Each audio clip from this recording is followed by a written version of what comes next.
ہے تو کیسا ہی صحیح ہے تو کریمہ تیرا، دل عبس خوف سے پتا سوڑا جاتا ہے، پلہ ہلکا صحیح بھاری ہے بھروسہ تیرا۔ ایک میں کیا میرے اشیاء کی حقیقت کتنی، مجھ سے 100 لاکھ کو کافی ہے اشارہ تیرا، تو اس کے لیے بخشنا کوئی مشکل نہیں ہے، بس بخشش مانگنے والا ہونا چاہیے۔ عزیزان گرامی، اس لیے میری گزارش یہ ہے کہ شب برات کی جو رات آ رہی ہے، اس میں اس رات کو ہمیں ایسے ہی نہیں گزارنا ہے، بلکہ ہم رب کو راضی کر کے فجر کی نماز پڑھ کے تب سوئے۔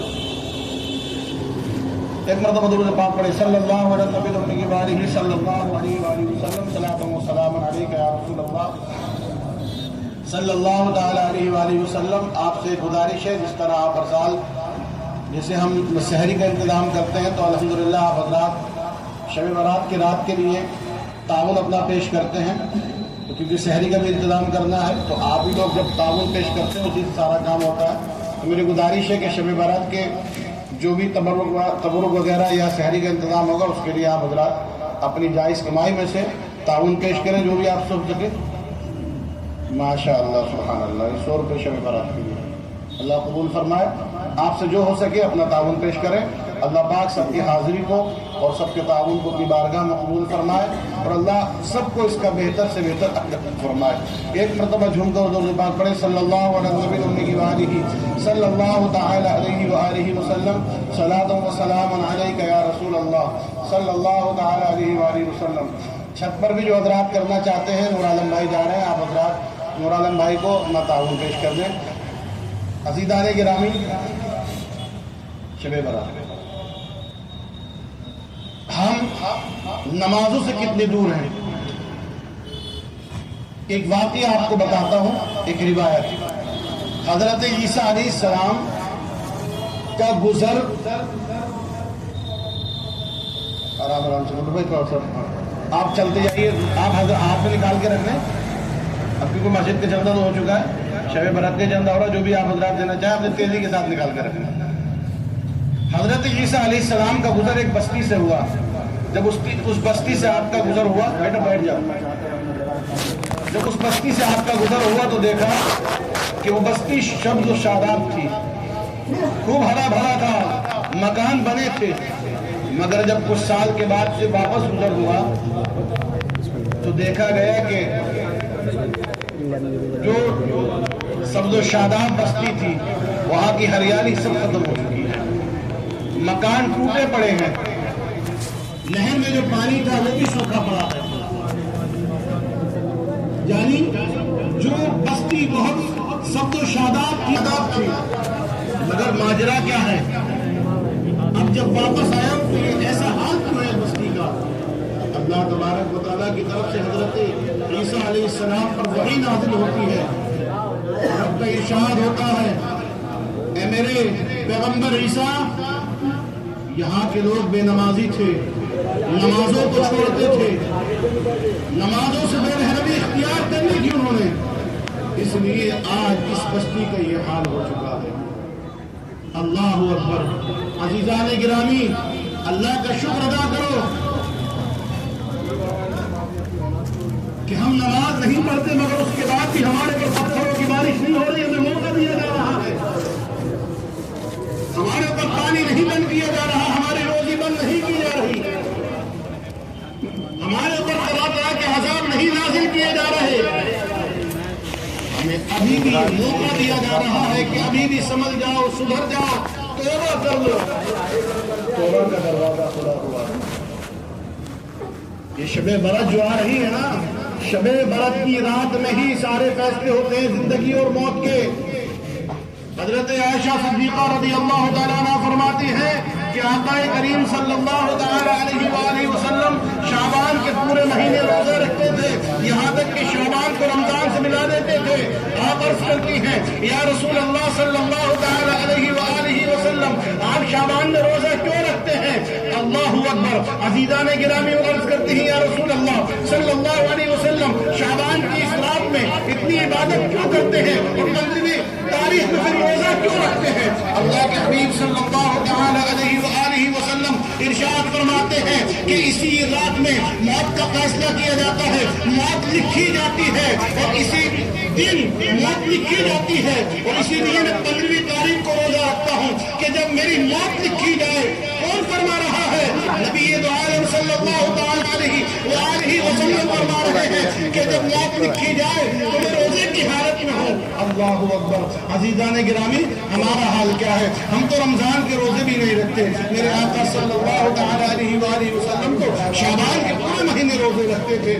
آج اپنا حال ہم دیکھ لیں. 15 دن کے بعد انشاءاللہ 20 دن کے بعد رمضان شریف کا مہینہ بھی آ رہا ہے. ہم اپنا حال ذرا دیکھیں کہ ہمارا حال کیا ہے. ہمیں اللہ تبارک و تعالیٰ نے جوانی دی ہے، تندرستی دی ہے، سب کچھ دیا ہے. اس کے بعد بھی ہمارے پاس ہزار بہانے ہیں، لاکھوں بہانے ہیں روزہ نہ رکھنے کے. ارے تم کیا روزہ نہیں رکھ رہے؟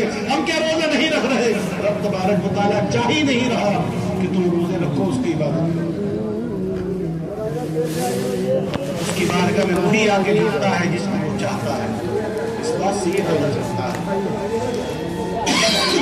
خدا کے واسطے اللہ کی بارگاہ میں توبہ کریں اور اللہ کی بارگاہ میں گناہوں کی معافی مانگیں، کیونکہ رب تبارک و تعالیٰ غفور بخشنے والا ہے اور رحمت والا ہے. اس نے وعدہ کیا ہے کہ بندے تو آجا میری بارگاہ میں تجھے معاف کرتا ہوں. اللہ تبارک و تعالیٰ ہم سب کو اپنی سلیم عطا فرمائے، اچھی سمجھ عطا فرمائے. عزیزان گرامی ایک پیغام اور سن لیں. شب برات کی رات میں گھوم کر ٹہل کر سیر و تفریح کر کر رات کو مت گزارنا. اگر گزارنا ہی ہے تو رب کو راضی کرنے کے لیے گزارنا. بائک لے کر اسٹنٹ مت کرنا کہیں بھی جا کے.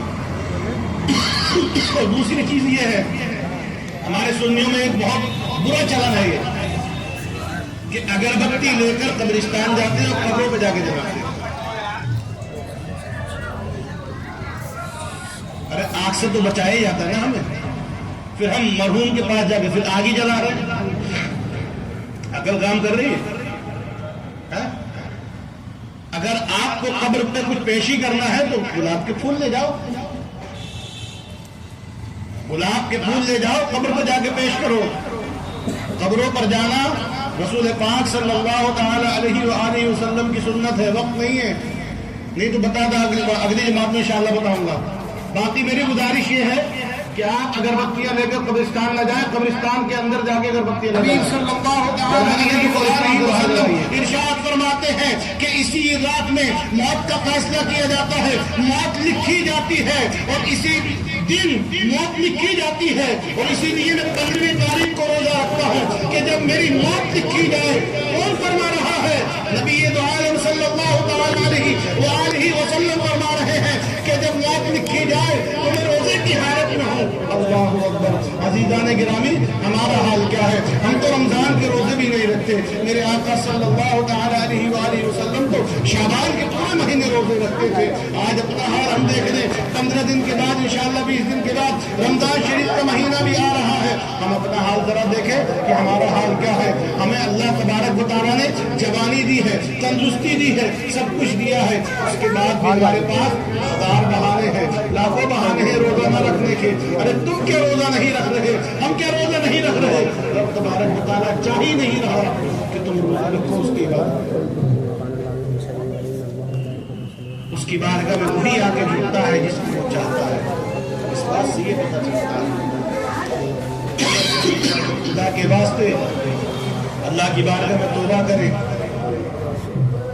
اور اللہ کی بارگاہ میں گناہوں کی معافی مانگیں، کیونکہ رب تبارک و تعالیٰ بخشنے والا ہے وہ رحمت والا ہے. اس نے وعدہ کیا ہے کہ بندے تو آجا میری بارگاہ میں تجھے معاف کرتا ہوں. اللہ تبارک و تعالیٰ ہم سب کو اپنے سلیم عطا فرمائے، اچھی سمجھ عطا فرمائے. عزیزان گرامی ایک پیغام اور سن لیں. شب برات کی رات میں گھوم کر ٹہل کر سیر و تفریح کر کر رات کو مت گزارنا. اگر گزارنا ہی ہے تو رب کو راضی کرنے کے لیے گزارنا. بائک لے کر اسپیڈ میں۔ دوسری چیز یہ ہے، ہمارے سنیوں میں ایک بہت برا چلن ہے کہ اگربتی لے کر قبرستان جاتے ہیں اور قبروں پہ جا کے جلاتے ہیں۔ ارے آگ سے تو بچایا ہی جاتا ہے نا، پھر ہم مرحوم کے پاس جا کے پھر آگے جلا رہے ہیں۔ ادھر گھوم کے عقل کام کر رہی ہے۔ اگر آپ کو قبر پہ کچھ پیشی کرنا ہے تو گلاب کے پھول لے جاؤ، گلاب کے پھول لے جاؤ، قبر پہ جا کے پیش کرو۔ قبروں پر جانا رسول پاک صلی اللہ تعالی علیہ وآلہ وسلم کی سنت ہے، وقت نہیں ہے، نہیں تو بتا دا اگلی جماعت میں انشاءاللہ بتاؤں گا۔ باقی میری گزارش یہ ہے کہ آپ اگربتیاں لے کر قبرستان نہ جائیں، قبرستان کے اندر جا کے اگربتیاں نہ جلائیں۔ جلانی ہے تو قبرستان سے باہر جلائیے۔